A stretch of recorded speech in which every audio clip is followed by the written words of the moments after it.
Bismillahirrahmanirrahim. Assalamu alaikum. Dear students, I hope you are doing fine. आज हम जब इस टॉपिक को डिस्कस कर रहे हैं basically it is about electric flux. अगर आपको अपना प्रीवियस लेक्चर याद हो तो आप को याद होगा कि हमने स्टार्ट किया था इलेक्ट्रिक फ्लक्स को। ठीक है जी। अब इलेक्ट्रिक फ्लक्स को समझने के लिए हमने एक एग्ज़ाम्पल की थी एयर फ्लो की, कि आपके पास कोई आपकी विंडो है। हमने इस चीज़ को, चूँकि अपने एक्सपीरियंस में हमारी ये चीज़ आती है, इलेक्ट्रिक फील्ड को इस तरह से हम एक्सपीरियंस नहीं करते कि अगर जब आपकी जो विंडो है, अगर तो वो हवा के पैरेलल है, मतलब हवा उस विंडो के पैरेलल अगर तो फ्लो है उसका, तो कमरे में हवा नहीं आती। लेकिन अगर आपकी जो विंडो है वो चली जाए आपके हवा का जो फ़्लो है उसके परपेंडिकुलर हो जाए, मींस उसके सामने आ जाए, तो आपको हवा उस कमरे में एंटर हो सकती है, इस विंडो से एंटर हो सकती है। ठीक है जी। इसी चीज़ को हमने उस पे किया, अपने इलेक्ट्रिक फ्लक्स पे किया कि इलेक्ट्रिक फ्लक्स हमारे पास क्या करता है कि आपके पास इलेक्ट्रिक फील्ड है।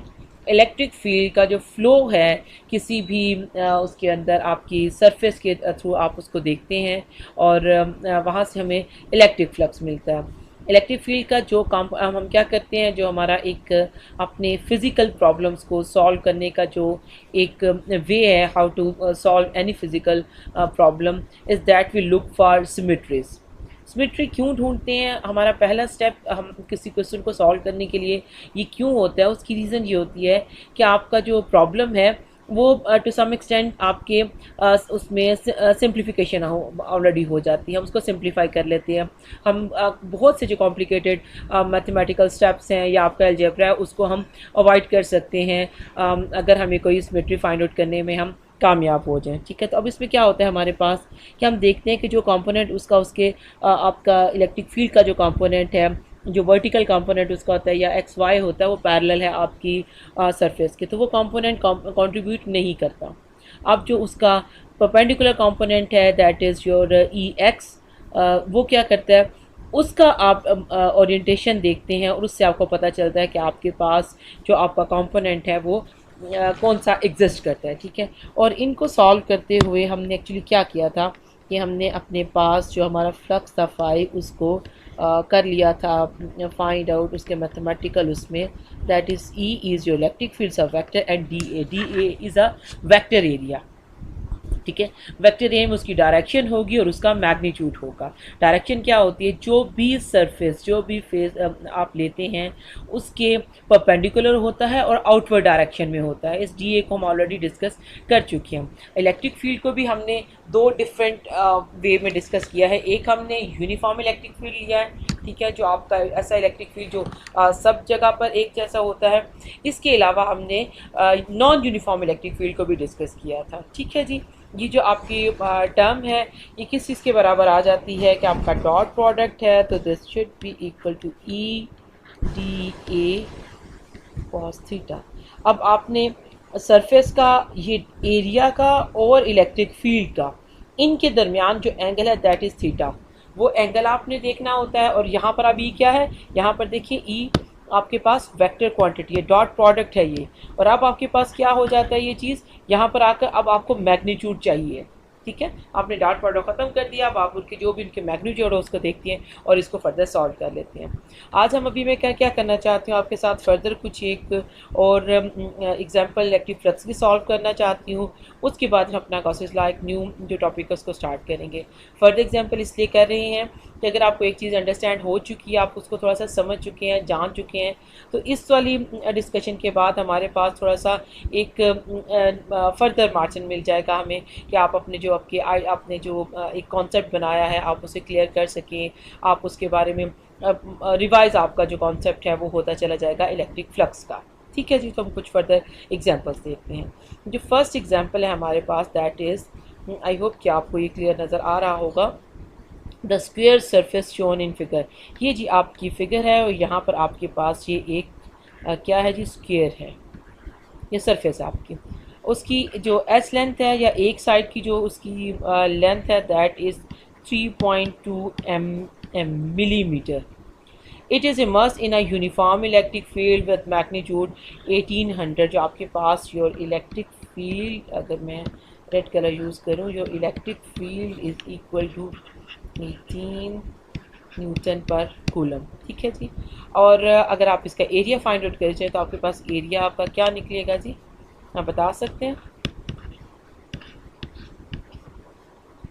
सॉरी, यहाँ पे आपने mm को भी कंसीडर करना है। ठीक है, यहाँ पर आपका क्या होना चाहिए, मिलीमीटर है। आपको पता है कि ये किस चीज़ में होना चाहिए आपको प्रॉब्लम सॉल्व करने के लिए।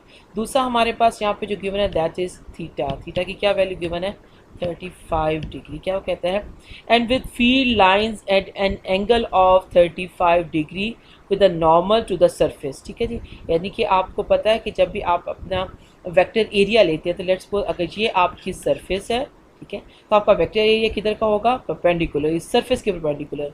और उस सरफेस एरिया जो आपके पास वेक्टर एरिया है उसके परपेंडिकुलर उस डायरेक्शन के साथ ये दूसरी डायरेक्शन डिफाइन की गई है इलेक्ट्रिक फील्ड की, and that is termed as theta. इसका ये मतलब है the angle between vector area A and electric field is 35 degree. ठीक है जी, ये आपको ये गिवन है। Okay, take that normal to be directed outward by, of course जब भी आपको सरफेस लेते हैं वो आउटवर्ड ही होता है, एज दो the surface were on face of a box. Calculate the electric flux through the surface. आपने क्या फाइंड आउट करना है, आपने इस सरफेस के अब हम जैसे हमने लास्ट जो लेक्चर में इलेक्ट्रिक फ्लक्स पास हो रहा है आपने उसको फाइंड आउट करना है। फार्मूला आप जानते हैं क्या है, हम इसको इलेक्ट्रिक फील्ड आपको गिवन है, एरिया आपको गिवन है, थीटा एंगल आपको गिवन है। तो क्या आप ये क्वेश्चन सॉल्व कर सकते हैं? ठीक है जी, इन क्वेश्चन को बाद में हम एज एन असाइनमेंट भी आपको दे सकते हैं, ग्रेडेड असाइनमेंट भी मैं से कर सकती हूँ। अभी इन एक दो क्वेश्चन को डिस्कस करने का एक्चुअली जो प्रॉब्लम नहीं कहना चाहिए वे ये है कि नॉर्मली ये भी होता है कि मैं एग्जांपल जब आप उसको डिस्कस कर लेते हैं, हम क्लास में अच्छी तरह से समझ जाते हैं, उसके बाद मैं ये चाहती हूँ कि आप लोगों को कोई असाइनमेंट मिल जाए। लेकिन चूंकि आपकी क्लास में बहुत से लोगों ने ये कहा कि उनके चूँकि वो नहीं है, फिज़िक्स बैकग्राउंड नहीं है, वो भी कुछ चीज़ों को बाज़ चीज़ों को समझ नहीं पाते हैं, तो इसलिए अब मैं क्वेश्चन आपके सामने सॉल्व नहीं कर रही हूँ पूरा, क्योंकि ये आपके असाइनमेंट के तौर पे होगा जो आप वो चीज़ लर्न करेंगे जिसको आप बाय हैंड जिस प्रॉब्लम को ट्राई करेंगे। लेकिन ये वो प्रॉब्लम है जो मैं आपको एज एन असाइनमेंट देना चाहती हूँ। यहाँ पर उनको क्या कर रही हूँ, थोड़ा सा ब्रीफली डिस्कस कर रही हूँ कि जब आप उसको करने लगें तो आपको पता हो कि इसमें क्या हमारा डेटा है, उसकी अंडरस्टैंडिंग आपको हो, आपने कौन सा फार्मूला यूज़ करना है आपको उसकी अंडरस्टैंडिंग हो, और जो भी डायमेंशन एंगल वट एवर जो भी चीज़ दी जा रही है आपको जस्ट उसकी एक अंडरस्टैंडिंग आपकी डेवलप हो चुकी हो बिफोर इसके कि आप इसको सॉल्व करना शुरू करें। ठीक है जी, एक हमारा ये क्वेश्चन हो गया। ठीक है, इसको आप अपना फर्स्ट क्वेश्चन कह सकते हैं। ओके, इसके बाद एक और एग्जांपल है हमारे पास, ये बिल्कुल वही एग्जांपल है या जो सम एक्सटेंट वही क्वेश्चन है जो आपको याद हो तो हमने क्लास में ऑलरेडी बड़ी डिटेल के साथ किया होगा। ठीक है, लेकिन इसमें अब थोड़ी सी चेंज आ रही है। चेंज क्या है जी, an electric field given by this is your electric field. आप बता सकते हैं कि इसमें क्या है, इसमें है जी जो इलेक्ट्रिक फील्ड का कंपोनेंट है एक्स एक्सिस में दैट इज़ 4, आई उसके साथ आ रहा है ना, -3 अंदर है वाई स्केयर प्लस 2j। क्या वाई स्केयर अब आपका किधर होगा, वाई किस चीज़ को शो कर रहा है, आपकी वाई एक्सिस की डायरेक्शन में जो लेंथ है उसको शो कर रहा है। ठीक है, और आपने ये देखना है कि यहाँ पर ये जो आपका वाई है, ये जो चीज़ ऊपर तक जा रही है, ये जो लेंथ है वाई पे, ठीक है, यहाँ पर आपके वाई की क्या वैल्यू होगी। ठीक है जी, उसका आपने स्क्वायर करना है। आपको याद होगा कि यहाँ से हमने जो एक्स की वैल्यू निकाली थी वो हमारे पास क्या मिली थी, 2 मीटर। क्योंकि ये स्क्वायर है, या आपके पास 6 स्क्वायर से मिलके एक आपका क्यूब बना है, तो आप ये बता सकते हैं कि आपके पास y की यहाँ पर क्या वैल्यू होगी। ठीक है, जो वैल्यू यहाँ पर होगी ये, और ये कब यूज़ करेंगे आप उसको इस वैल्यू को उस वक्त यूज़ कर सकते हैं जब आपने क्या करना हो, आपने टॉप सरफेस को देखना हो। ठीक है, या आप उसकी बॉटम को देख रहे होते हैं। अदरवाइज़ आप देखें तो इस डायरेक्शन में y के लिए कोई चेंज नहीं आ रही, आपकी जो फ्रंट डायरेक्शन है उसमें y में कोई चेंज नहीं आ रही। ठीक है, तो आप उसको फिर कंसिडर वहाँ पर नहीं करेंगे, ये इस चीज़ का आप ध्यान रखेंगे। ठीक है, हमें जब जो क्वेश्चन था लास्ट जब हमने इस क्वेश्चन किया था उसमें हमें x की वैल्यू चाहिए थी, यहाँ पर हमारे x की वैल्यू ऑफ कोर्स 3 मीटर थी और यहाँ पर हमारे x की वैल्यू 1 मीटर थी। हमने उसके मुताबिक इस चीज़ को क्या किया था, फिर सॉल्व किया था। ओके जी, अब हम क्या कहते हैं जी, आगे हमें क्या गिवन है जी कि लेंथ हमारी 2 मीटर है, ये पिछली वाली सब कुछ है। The magnitude E is in newtons per coulomb and the position x is in metres, ठीक है। इज़ इलेक्ट्रिक फील्ड थ्रू, अब आपने क्या फाइंड आउट करना है, टॉप फेस में, बॉटम में और लेफ्ट फेस में, बैक भी है, ठीक है। और इसके बाद आपने इसका नेट फ्लो फाइंड आउट करना है। नेट का आपको पता है, फाइंड आउट करने के लिए आप क्या करते हैं, आप टोटल उसको ऐड करेंगे और आपको नेट फ्लक्स मिल जाएगा। अब यहाँ पर आपने इस चीज़ को जो चेंज आ रही है दैट इज़ इलेक्ट्रिक फील्ड। आपके सारे के सारे फेसेस, अगर मैं थोड़ा सा बचा इसको रिमूव कर दूँ, थोड़ा सा बस क्लियर करूँ, आपके सारे के सारे जो कंपोनेंट्स हैं, जो आपके एक्सिस हैं, जो थोड़ा सा कंफ्यूजिंग होता है, वो सारे आपके वही हैं जो हमने अपने लास्ट एग्जांपल में किए हैं। अब आपके पास चेंज कहाँ पर आई है, आपके पास जो गिवन आपका ये जो है इलेक्ट्रिक फील्ड है दैट इज़ डिफरेंट। यहाँ पे x की बजाय आपने y को फाइंड आउट करना है, i और j गिवन है, अगेन k आपके पास यहाँ पर गिवन नहीं है, ठीक है। तो थोड़ी सी चेंज के साथ ये ऑलमोस्ट वो सेम क्वेश्चन है जो आपको हमने पहले इसको डिस्कस किया हुआ है, ठीक है जी। आई होप कि आप इस क्वेश्चन को कर सकते हैं। नेट 5 के लिए आप क्या करेंगे, 5 लेफ्ट 5, इसको बताए टॉप बॉटम लेफ्ट, आपको आपको 6 के 6 फाइंड आउट करने होंगे इस फेसिस के इलेक्ट्रिक फ्लक्स। तब आप जाके फिर उसके बाद जब उसको ऐड करेंगे तो वहाँ पर आप उसे क्या निकाल सकते हैं, वहाँ पर आप नेट निकाल सकते हैं, ठीक है जी। अब हमारे पास अगर आपको, आई होप कि ये क्वेश्चन आपको समझ आ गया होगा, ये वही क्वेश्चन है जो हमने पहले इसको किया है और हम इसको देख रहे हैं, ठीक है जी। अब हमारे पास क्या है, अब एक हमारे पास यहाँ पर एक नया क्वेश्चन है, ठीक है। ये दो हो गए, समझे कि ये आपके पास एक थर्ड क्वेश्चन है, ठीक है। द क्यूब इन फिगर, ये क्यूब आपके पास बनी हुई है। अब बच्चे आप इसको थोड़ा सा इसमें अगर आप इसको समझ जाते हैं, अपने क्यूब को समझ जाते हैं, उसको थोड़ा सा रियलाइज़ करते हैं या समझें कि उसको विजुलाइज कर लेते हैं कि ये किस तरह से बना हुआ है, तो आपके लिए जो फाइंड आउट क्वेश्चन को फाइंड आउट करना है वो और ईजी हो जाता है, ठीक है जी।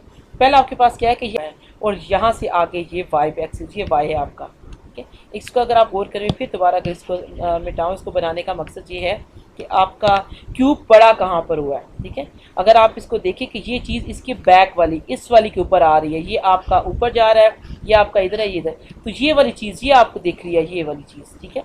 ये जो चीज़ है कहाँ पर है आपके, ये इस एंड के ऊपर है और आगे आपका ये मैंने आपके साथ एक तरह से इसकी बैक फेस बनाई है। फ्रंट क्या बनेगा, वो आपकी तरफ बनेगा। उसको बनाने के लिए फिर फर्दर मुझे आगे फिर दोबारा समझो यही शेप बन जाएगी। तो इस तरह से आप इसको देखेंगे कि आपके पास आपकी जो बैक फेस है वो कहाँ पे जा रहा है, लेफ्ट फोर्थ। आप इसको देखें, ये जो आपका लेफ्ट फेस है, लेफ्ट फेस किधर को है आपका, ये कहाँ पड़ा हुआ है, ये एन आपके ओरिजिन के ऊपर है, ठीक है। और ये आपका अब राइट फेस आ जाता है, ठीक है। जो आपका टॉप फेस है वो वाई एक्स जी एक्सिस में है, जो आपका बॉटम है वो माइनस जी में आ जाता है। जो आपका फ्रंट एक्सिस है दैट इज़ पॉजिटिव एक्स, ये वाला, ये जो आपका बॉक्स बना है, ये जो आपका क्यूब बना हुआ है, ये बेसिकली एक्स वाई प्लेन में है, ठीक है। ये एक्स से निकला नहीं हुआ, आप इसको देखेंगे तो आप ये सिर्फ आपके बनाने के लिए, आपके डिफरेंट उसके लिए विजुअलाइजेशन के लिए कि आप किस तरह से चीज़ों को 3D उसको देखते हैं कि ये जो चीज़ है आपकी ये वाली, ये कहाँ पड़ी है, ये वाली, ये आपके एक्स एक्सिस में है, ठीक है। ये पॉजिटिव, इसका मतलब जो इसकी बैक है, ये आपको यहाँ पे आपको क्या नज़र आ रहा है, इस वक्त आपको सिर्फ और सिर्फ उसका बैक फेस नज़र आ रहा है, यहाँ सामने ऐसे पड़ा हुआ है ये आपका बैक फेस, ठीक है। इसके ऊपर टॉप पे आपके पास इसका टॉप आएगा, ये नीचे जो आपके यहाँ पर आके इस वाले एक्सिस से बनेगा आपके सामने, समझे टुवर्ड्स यू, वो इसका हो जाएगा। पॉजिटिव एक्स है, दूसरा पीछे नेगेटिव एक्स की डायरेक्शन बनती है। यहाँ पे इस वाले केस में लास्ट टाइम जो हम कहते that was X, that was Y और ये आपका जी था, ठीक है। आपको मैंने पहले भी एक चीज़ समझाई थी कि हमें एक्स वाई जी, अब किसी भी एक्सिस को एक्स वाई जी कह सकते हैं। क्यों कह सकते हैं, उसकी रीज़न ये है कि आपके पास जो एक्स वाई जी है, ऑल थ्री ये जो आपके एक्सिस हैं these are perpendicular to each other, ठीक है। तीनों एक दूसरे के चूँकि परपेंडिकुलर हैं तो इससे फ़र्क नहीं पड़ता मैं यहाँ x लिखूँ, यहाँ y लिखूँ, यहाँ y लिखूँ, यहाँ z लिखूँ, यहाँ x लिखूँ या z लिखूँ, ये सब एक ही बात है। लेकिन जो इम्पॉर्टेंट चीज़ थी वो ये थी कि अगर आप इसको y एक्सिस लेते हैं तो यहाँ पर आपके पास इससे एसोसिएटेड जे अपीयर होता है। अगर आप इसी एक्सिस को, ये जो हॉरिजॉन्टल, इसको आप x लेते हैं तो यहाँ पर आपके पास i यूनिट वेक्टर आएगा। यहाँ पर अगर आप y लेते हैं तो यहाँ पर j आएगा। अगर आप z लेते हैं तो यहाँ पर k आएगा। बात समझ रहे हैं मेरी बात को?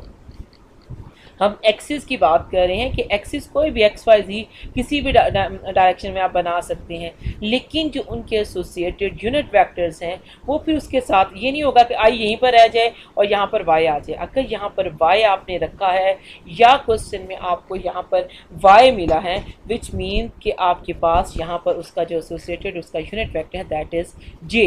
ठीक है, इसी तरह से यहाँ पर आपके पास के आएगा इन केस ऑफ जी, और यहाँ पर आपके पास आई आएगा इन केस ऑफ एक्स। ठीक है जी, अगर ये फिगर आप समझ जाते हैं, ये बात आप समझ जाते हैं, तो आई थिंक पीछे करने वाला इतना बड़ा कोई काम नहीं बचता। ठीक है, आप उस चीज़ को अब थोड़ा सा हम देख लेते हैं। Find the electric flux to the right face if the electric field in newton per coulomb is given bye.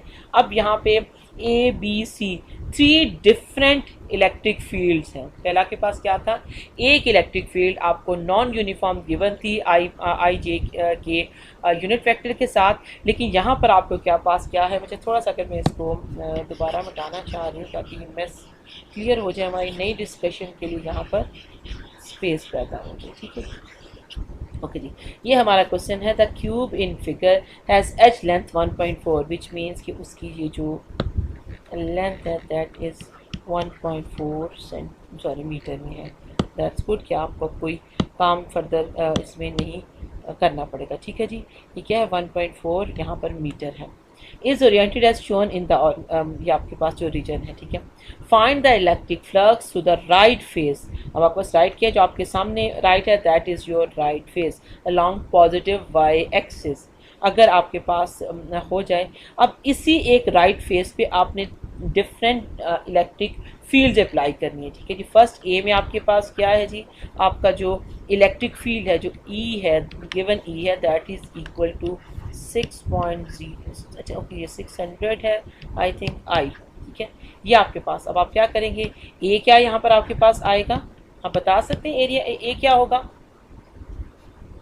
अभी मैं इसका मैग्नीट्यूड पूछ रही हूँ, 2 मीटर हो जाएगा या 1.4 मीटर होगा, क्या होगा एरिया, मीटर्स में होगा।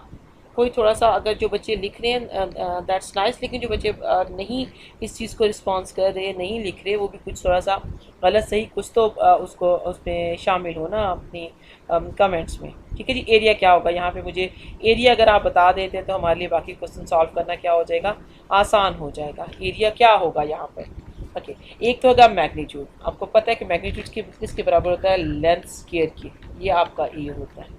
ठीक है, जो भी आपको लेंथ गिवन है उसका आप एल स्क्वायर कर लें। अब डायरेक्शन कौन सी है वेक्टर एरिया की, बस vector area you need magnitude, magnitude हमें पता चल गया। अब आपको डायरेक्शन चाहिए, डायरेक्शन यहाँ पर क्या होनी चाहिए कि आप जो हमारे पास हमारा प्रीवियस नॉलेज है उसकी बेस पर आप मुझे यहाँ पर इसकी डायरेक्शन बता सकते हैं जी, क्या कहेंगे कौन सी डायरेक्शन होगी यहाँ पे। अगर मैं यहाँ पे अपना ई फाइंड आउट करने फाइंड आउट करने की कोशिश करती, कौन सा phi R E dot D A, यही होता है ना। ठीक है जी, और ये चीज़ किसके बराबर आ जाएगी मेरे पास, ई डॉट डी ए, और सॉरी डॉट नहीं अब मुझे लगाना चाहिए है। ठीक है,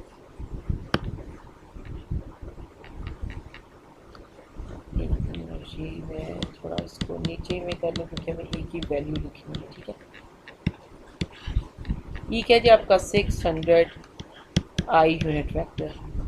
अब डी ए आपका क्या है, डॉट डी ए, यहाँ पे आई लिखूँ वाई लिखूँ क्या लिखूँ, ये आप जो बच्चे पार्टिसिपेट नहीं कर रहे हैं वो भी इस चीज़ को बोलें कि अब यहाँ पे मुझे किस चीज़ के साथ किसकी डायरेक्शन, राइट साइड की डायरेक्शन आप किस तरह से डिफाइन करेंगे। लास्ट वाले क्वेश्चन में that was I unit vector, अब यहाँ पे क्या होगा, इसका है आपके पास कोई जवाब, यहाँ पर जे होगा। Y it is J, because it is along Y axis, positive Y axis के अलॉन्ग ये बढ़ रहा है। अगर ये चीज़ राइट फेस आपका पॉजिटिव वाई एक्सिस के अलॉन्ग है, इसका ये मतलब है कि आपके पास पॉजिटिव जे आएगा उसकी डायरेक्शन। ठीक है, इसका ये मतलब है क्या बात। नेक्स्ट उसमें फेस में क्या करेंगे, अपने पास 600 आपका इधर रह गया, आई डॉट जे आ गया और यहाँ पे डी ए आ गया, that would be equal to what, बता सकते हैं कि ये किसके बराबर होगा, 1 2 3 4 क्या लिखूँ यहाँ पे, इस जगह आई डॉट जे, ये यूनिट वेक्टर है, ये किसके बराबर आएगा यहाँ पे, ये चीज़ हमने लास्ट अपने लेक्चर में बहुत डिटेल से आपको समझाई थी कि आप इसको किस तरह से अंडरस्टैंड करते हैं और ये क्या चीज़ है। तब आप इसका आंसर बता सकते हैं कि ये क्या आएगा। आई डॉट जे क्या है, एक दूसरे से इनके दरमियान में एंगल क्या है। यहाँ पे अगर मैं लिखती हूँ कि ये मेरे पास I dot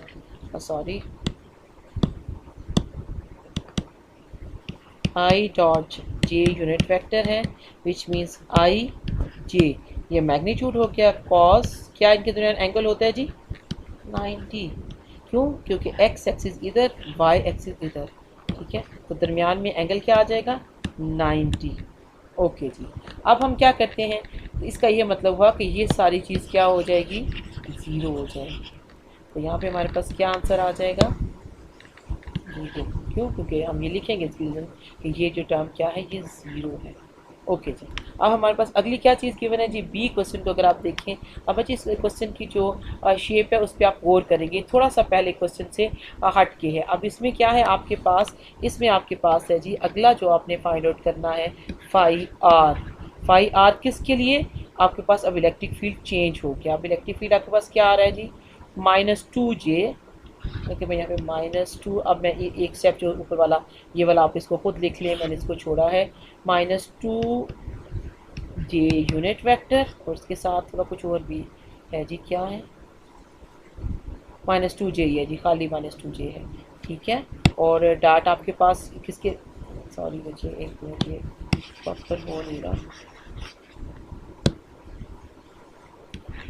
2J dot DA। अब मुझे बताएं कि DA के आगे क्या चीज़ आएगा, कौन सा यूनिट वेक्टर इसका आएगा।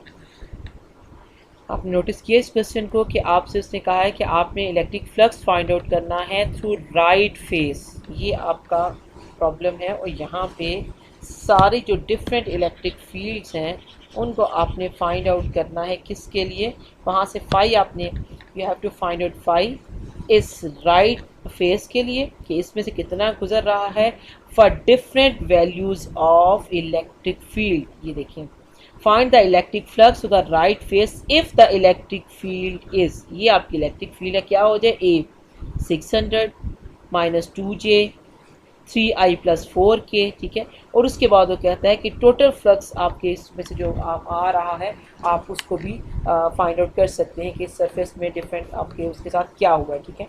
सो इसका ये मतलब है कि इस पूरे क्वेश्चन के लिए जब आपने इसको सॉल्व करना है, आपको जो पूछा जा रहा है that is along your right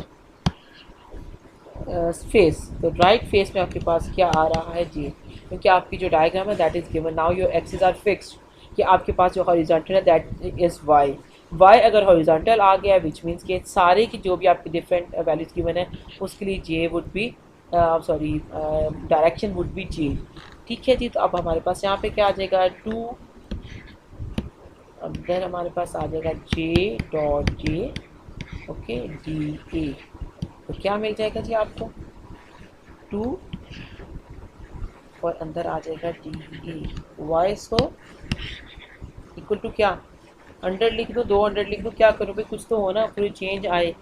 बारी बारी हम 0 1 के पीछे पड़ गए, हम कौन सा कोई बाइनरी नंबर हमारे पास है जिसमें दो ही प्रॉब्लम हो गई, एक 0 हो और एक 1 हो, कुछ और आ सकता है यहाँ पे, क्या कहते हैं। कोई थोड़ा सा आप इस चीज़ को देखें, समझें, अंडरस्टैंड करने की कोशिश करें कि क्या हो रहा है यहाँ पर, आपके पास क्या आ रहा है, ठीक है। ये क्या आता है बच्चे, ये चीज़ फॉर श्योर हमारे पास या तो ये इनका जो डॉट प्रोडक्ट है वो 0 हो जाएगा या 1 हो जाएगा, या एक तीसरी ऑप्शन हो सकती है इसमें, वो क्या होती है, तीसरी ऑप्शन क्या होती है, 0 हो सकता है, 1 हो सकता है। Is any third option for I J dot J something, इसी तरह की जो इनकी डिफरेंट डायरेक्शंस आती हैं उसमें यस एक -1 होता है।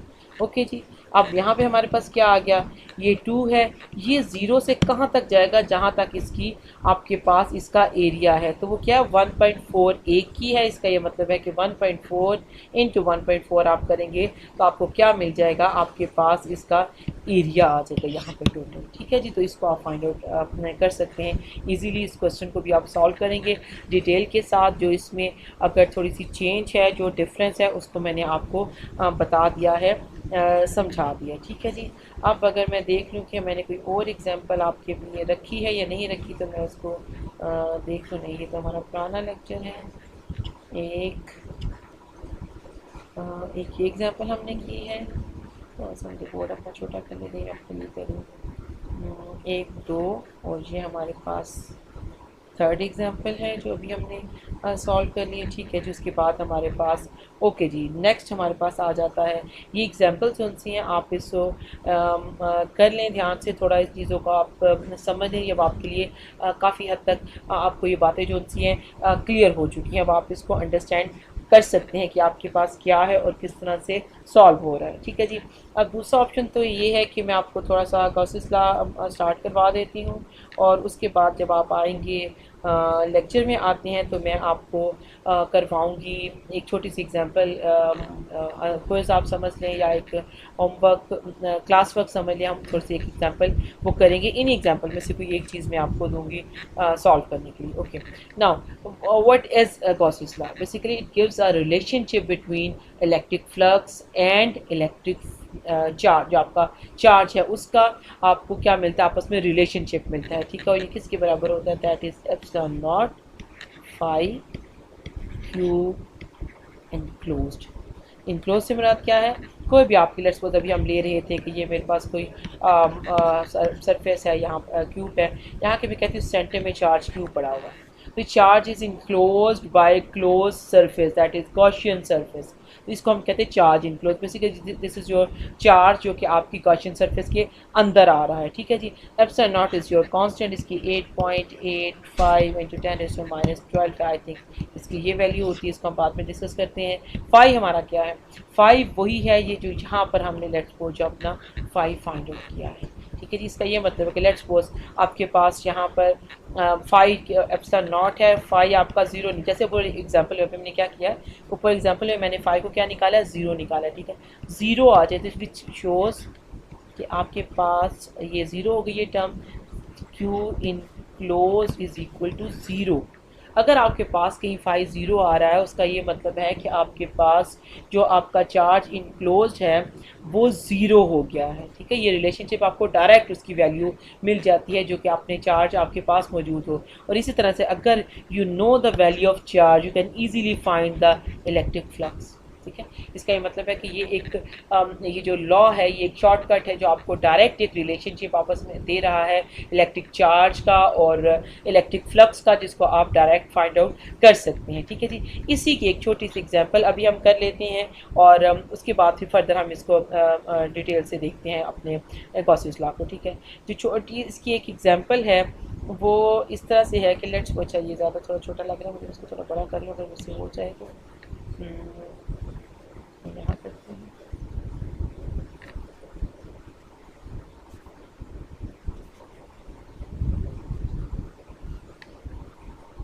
ठीक है जी। ये हमारे पास एक फिगर है, ये आपका अब आपने फाइंड आउट क्या करना है। यहाँ पे अगर हम देखें, 5 plastic objects with an electric charge and a coin which has no net charge। आपके पास 1 2 3 4 5 आपके पास हैं ये आपके ऑब्जेक्ट्स हैं जो कि चार्ज हैं, और एक आपके पास कॉइन है जो कि चार्ज लेस है, जिस पे चार्ज नहीं है।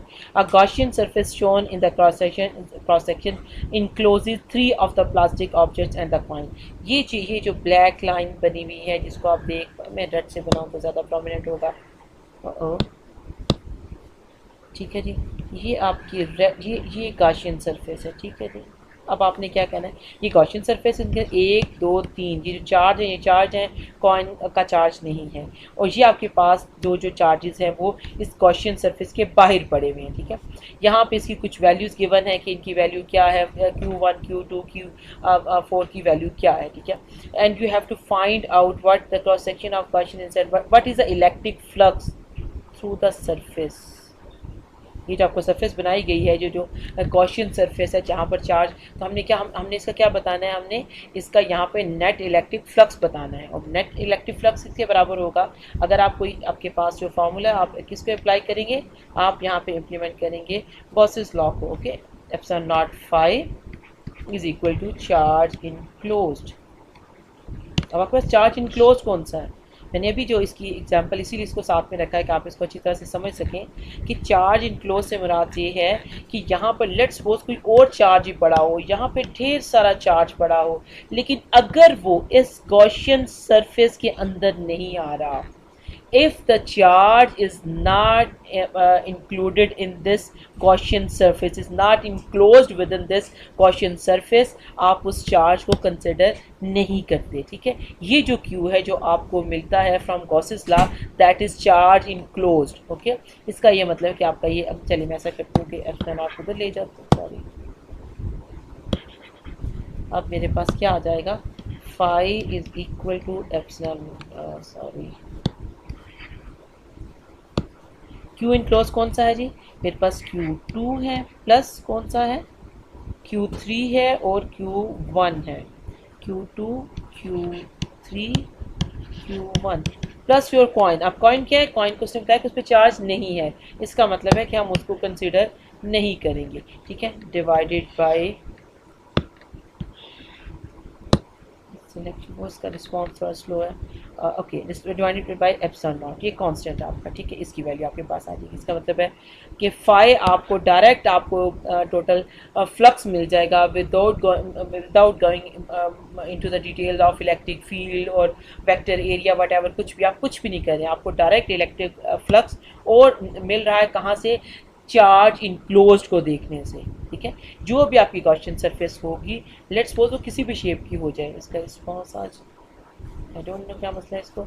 ओके, लेट्स सपोज आपके पास ये कोई सरफेस बनी हुई है, ठीक है, ये कोई गॉसियन सरफेस है और यहाँ पे चार्ज Q2 पड़ा हुआ है, Q1 इधर है, Q3 इधर है, Q4 इधर पड़ा हुआ है, ये जो मर्जी बाहर का चार्ज हो जाए, आप किस चीज़ में इंटरेस्टेड हैं, आपको फ्लक्स किसने देना है, चार्ज इनक्लोज्ड है, which means that is only Q2। ठीक है, ये हमें गॉसियस लॉ से एक मिलता है, डायरेक्ट रिलेशनशिप मिल जाता है इलेक्ट्रिक फ्लक्स और चार्ज इनक्लोज का, कि अगर आपको 5 पता है तो आप जो भी आपका चार्ज वहाँ मौजूद है जिसकी वजह से ये इलेक्ट्रिक फ्लक्स प्रोड्यूस हुए, आप उसको देख सकते हैं। अगर आपको पता है कि चार्ज इनक्लोज क्या है तो आप डायरेक्ट उससे क्या निकाल सकते हैं, आप वहाँ से 5 फाइंड आउट कर सकते हैं। ठीक है जी, अभी के लिए आई थिंक यही है, उसके बाद हम थोड़ा सा फर्दर इसको जो इलेक्ट्रिक फ्लक्स, सॉरी, ये जो है हमारे पास गॉसिस लॉ है, इसको हम डिस्कवर करेंगे। हम ये देखेंगे कि गॉसिस लॉ से आप कूलम्स लॉ को डिराइव कर सकते हैं या कूलम्स लॉ से आप गॉसिस लॉ को भी डिराइव कर सकते हैं। ये हम थोड़ा सा 2-4 इसकी वो है उसको हम करके देखेंगे, उसकी अंडरस्टैंडिंग हम उसको बाद के लेक्चर में देखते हैं। इसके अलावा हम फर्दर गॉसिस लॉ की कुछ एप्लीकेशंस और कुछ उसकी जो एग्जांपल्स हैं उनको फर्दर एक्सप्लोर करते हैं। ठीक है, अभी फॉर द मोमेंट हम ये करेंगे कि आप मिड सेशन में आएंगे, जो अगर तो आपको पिछले लेक्चर से रिलेटेड या इस लेक्चर से रिलेटेड जो कि इलेक्ट्रिक फ्लक्स से रिलेटेड था, अगर आपके कोई इश्यूज़ हैं, कोई जो चीज़ें जो आप समझ नहीं पाए, आपको नहीं पता चला, आप उसे डिस्कस कर लें।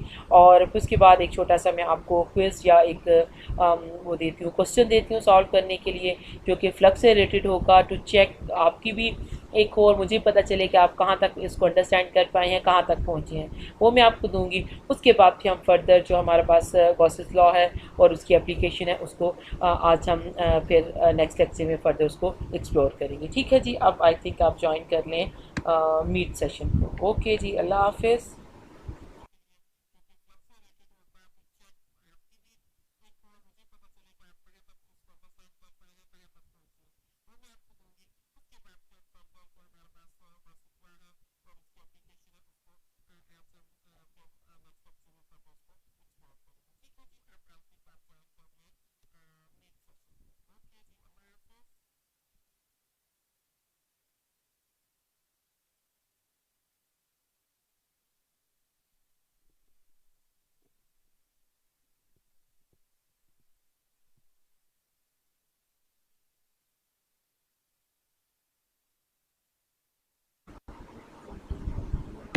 ओके जी, अब हम जैसे हमने लास्ट लेक्चर में डिस्कस कर रहे थे कि we can drive Gauss's law from Coulomb's law और Coulomb's law from Gauss's law. ठीक है, तो हम इस एक, ओके जी, अब हम जैसे हमने लास्ट लेक्चर में डिस्कस कर रहे थे कि we can drive Gauss's law from Coulomb's law और Coulomb's law from Gauss's law. ठीक है, तो हम इस एक चीज़ को मैं आपके सामने लिखती हूँ, प्रूव करने की कोशिश करती हूँ, और उसके बाद उसका जो दूसरा होगा वो आप उसको ख़ुद से ट्राई करेंगे, ठीक है।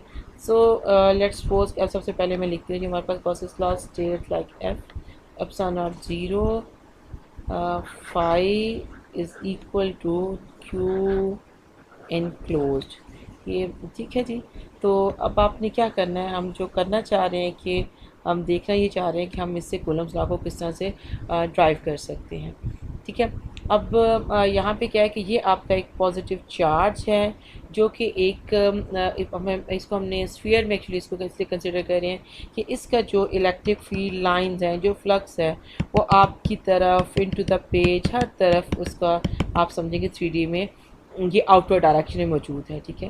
तो आप यहाँ पे कोई एक गाशियन सरफेस ले लेंगे, एक क्लोज गाशियन सरफेस लेंगे which means it's just like a sphere, ठीक है। आप इसको लेंगे और इसके बाद आप क्या करेंगे कि हम इसका फर्दर उसको देखेंगे कि इसकी इलेक्ट्रिक फील्ड किसी एक पॉइंट ई यहाँ पर इसकी इलेक्ट्रिक फील्ड क्या है।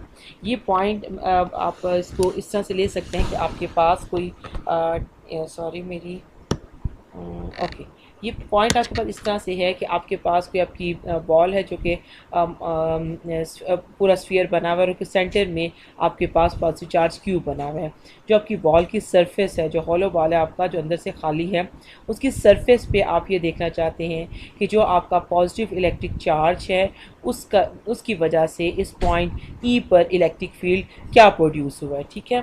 ओके जी, अब हम ये देखते हैं कि आपको पता है कि जो आपका फाई है, अगर मैं इसको थोड़ा सा रीअरेंज करूँ, क्यू इनक्लोज्ड एप्सिलॉन नॉट। अब फाई मेरे पास क्या है, आपको पता है कि phi is E dot D A, ठीक है, इसी के बराबर है ना, and this is equal to Q enclosed over epsilon naught. ये चीज़ें हमारे पास आ जाती है।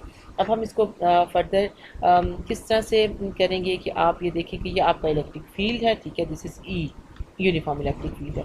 अब एरिया क्या है जो आपने फाइंड आउट करना है, ये ऑफ कोर्स क्लोज सरफेस पर है, तो आप अपने इंटीग्रल पे क्लोज का साइन भी लगा सकते हैं, ठीक है। आपके पास आ जाएगा ये electric field which is constant, ठीक है। उसके बाद आप क्या करेंगे, इंटीग्रल लेंगे डी ए का, आपके पास सॉरी इसका मैग्नीट्यूड है, और ये आपके पास स्फेरिकल सरफेस है। स्फेरिकल सरफेस का एरिया किसके बराबर होता है जी, यहाँ पे समझे कि ये बराबर आ जाएगा, एक मिनट जी, अगर आप इसको इंटीग्रेट करें तो दिस इज इक्वल टू ए, और एरिया क्या होता है स्फेरिकल सरफेस का, 4 पाई आर स्क्वायर, ठीक है जी। तो आप यहाँ पे क्या लिख सकते हैं, E 4 pi epsilon naught, sorry 4 pi R square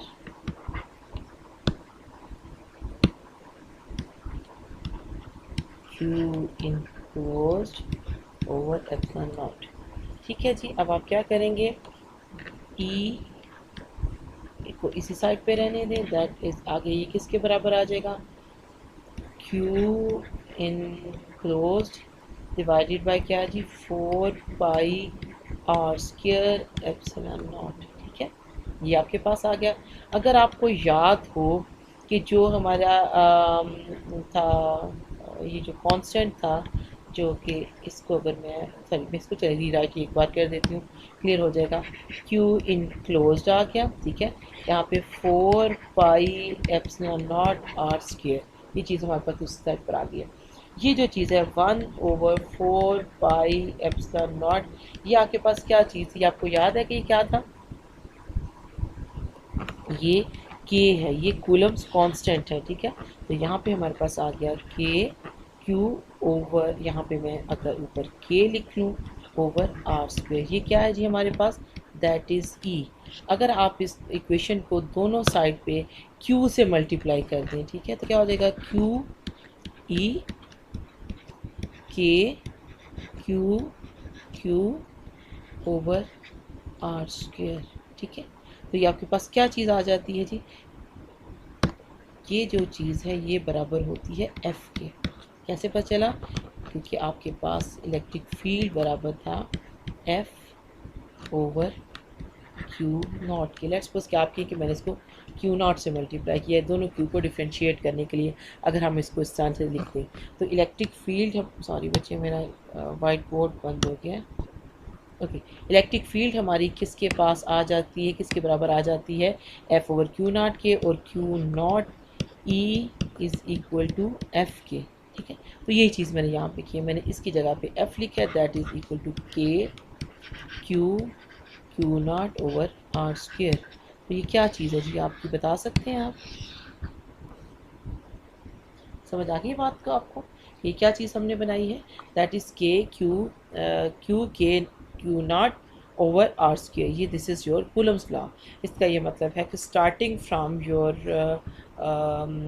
हमने स्टार्ट किससे किया था, अपने गॉसेस लॉ से, epsilon naught phi is equal to Q enclosed, और फिर उसके बाद हमने फाई को उसमें उसके लिखा कि वो ई डॉट डी ए के बराबर होता है। फिर हमने वहाँ पे उसके इलेक्ट्रिक फील्ड को यूनिफॉर्म लिया हुआ था, उसको हमने बाई निकाल दिया, हमने एरिया को इंटीग्रेट किया। आपने पहले एक छोटा सा पैच लिया था, ये वाला पैच लिया था जहाँ पर आपने फाइंड आउट किया ई को, उसके बाद आपने इसको क्या कर दिया, सारे पैच पे इसको उस पर इंटीग्रेट कर दिया, तो आपको टोटल स्फेरिकल सरफेस का एरिया मिल गया। और जब हमने इसको थोड़ा सा रीअरेंज किया तो हमारे पास क्या बन गया है जी, हमें मिल गया है, अच्छा आज ना मेरे जो लैपटॉप है उसका रिस्पांस, उसकी स्क्रीन पर इतनी बहुत ज़्यादा अब चीज़ें काम इकट्ठा हो चुके हैं, क्या चक्कर है उसका, थोड़ा सा स्लो है, तो सॉरी फॉर दैट कि आपको इस वक्त अब हम कुछ एट द मोमेंट कुछ नहीं कर सकते हैं। नेक्स्ट टाइम ऑफ कोर्स मैं इसको थोड़ा सा रिफ़्रेश करूँगी ताकि इसका रिस्पांस जो है वो प्रॉपर हो जाए। ठीक है जी, तो हमने ये कहा कि हमने गॉसेस लॉ को देखा है। गॉसेस लॉ हमारे पास क्या होता है, गॉसेस लॉ होता है दिस, हमें एक रिलेशनशिप मिलता है गॉसेस लॉ में कि फाई का जो आपका इलेक्ट्रिक फ्लक्स है और चार्ज इनक्लोज्ड का, विच मीन्स कि आप डायरेक्टली चार्ज फाइंड आउट कर सकते हैं। आप अगर आपको चार्ज पता है तो आप फाई फाइंड आउट कर सकते हैं। फिर हमने देखा है कि गॉसेस लॉ से हम कूलम्स लॉ को ड्राइव कर सकते हैं। ठीक है जी, तो फिर हमने उसको ड्राइव करके वहाँ पर देख लिया। अब हमने जो एग्जाम्पल पहले की थी, अगर आपको याद हो, क्यूब वाली एग्जाम्पल, ठीक है, उस क्यूब में क्या था कि हमारे पास वही जो फिगर जो लास्ट टाइम हमने डिस्कस की थी, ये वही फिगर है जिसको अभी मैंने पहले डिस्कस किया है, जहाँ पर आपके पास एक क्यूब गिवन है जो एक्स एक्सिस से तकरीबन 1 मीटर हट के था। ठीक है, what is the net charge enclosed by the Gaussian cube of figure this one, वही जो हमने की है, which lies in the electric field E is equal to this one, ये 3x4j वाला exactly वही इलेक्ट्रिक फील्ड है। E is in newton per coulomb and x in metre.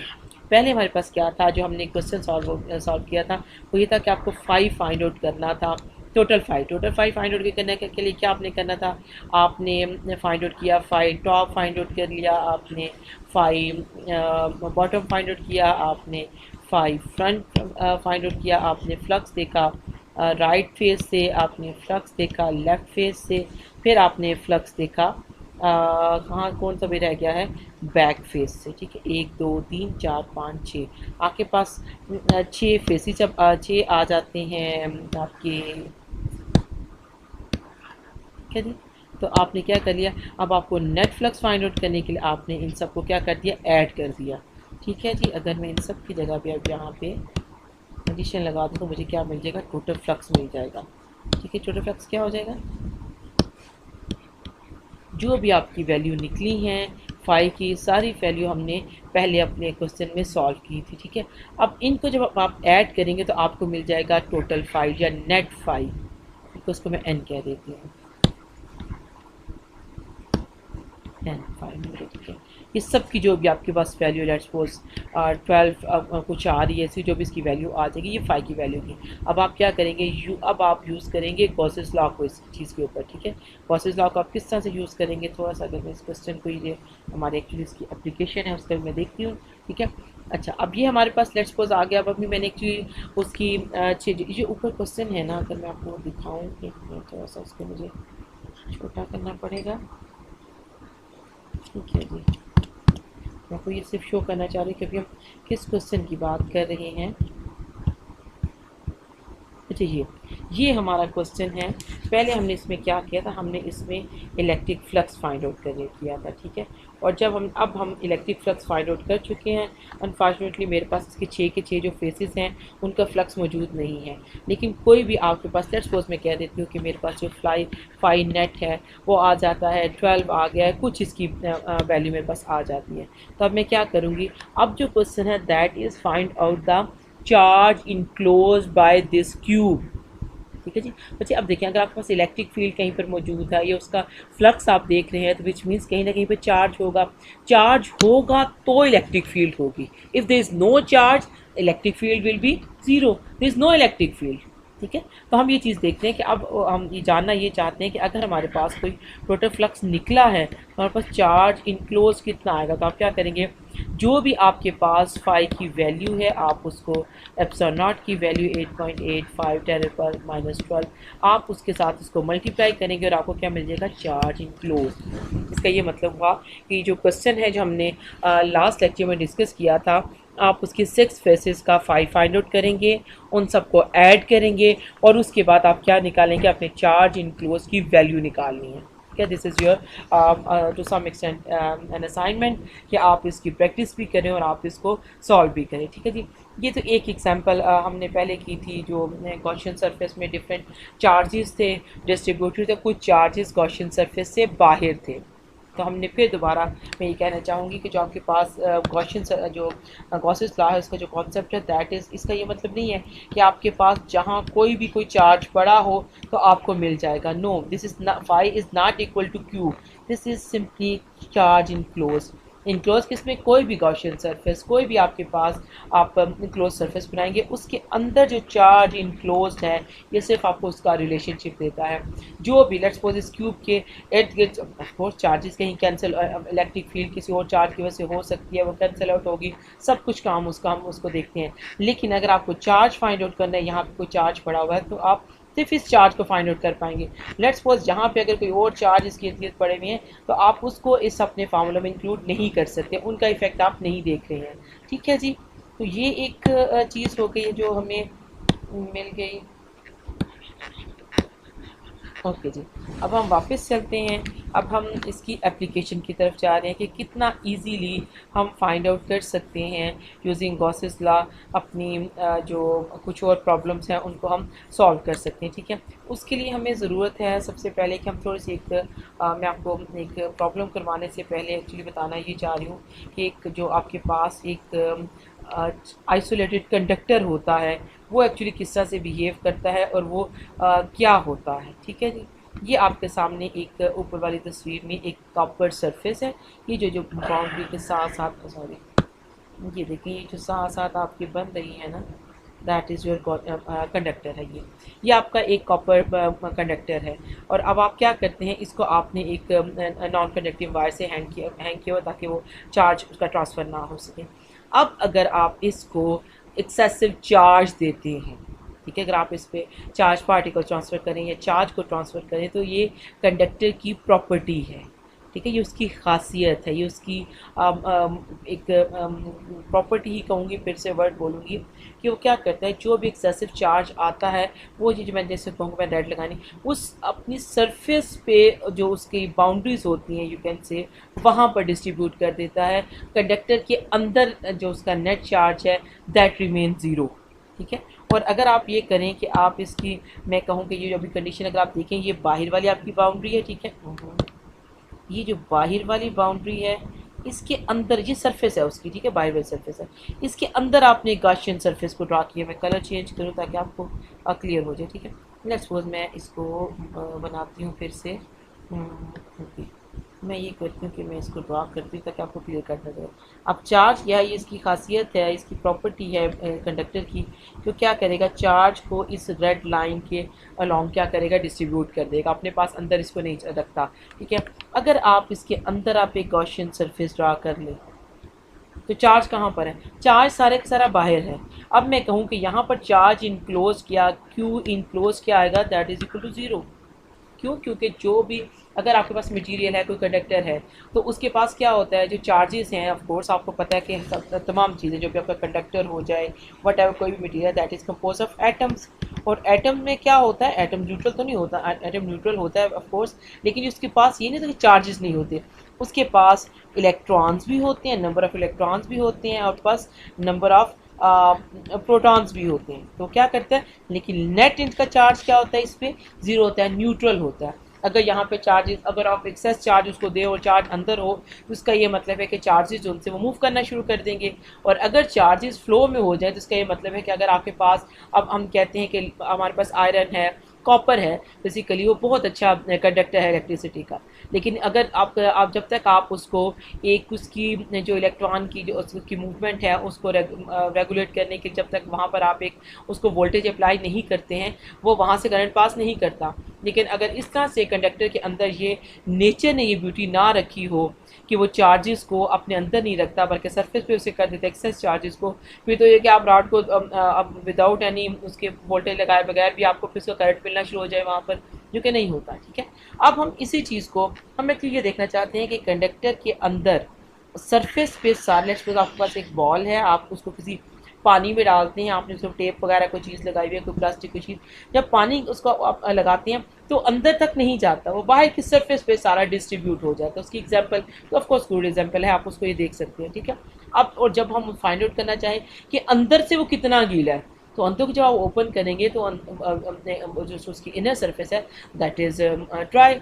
इसी तरह से कंडक्टर का क्या है, उसका का सारा जो एक्सेसिव चार्ज है दैट इज़ अब वो उसकी सरफेस पे चला जाता है। अंदर जब आप उसको देखेंगे चार्ज ज़ीरो होगा। अगर मैं कहूँ कि वहाँ पे आप इलेक्ट्रिक फील्ड फाइंड आउट करें तो ऑफकोर्स वहाँ पे इलेक्ट्रिक फील्ड भी ज़ीरो होगी। ठीक है जी, अब हम इसी चीज़ को हम दूसरी एग्जाम्पल में देखते हैं कि अगर हम अपने ये जो हमारी कोई भी सरफेस है, लेट्स सपोज इसको हम अंदर से भी उसके अंदर कोई ग्लू कर दें, कोई सुराख कर दें। ठीक है, अब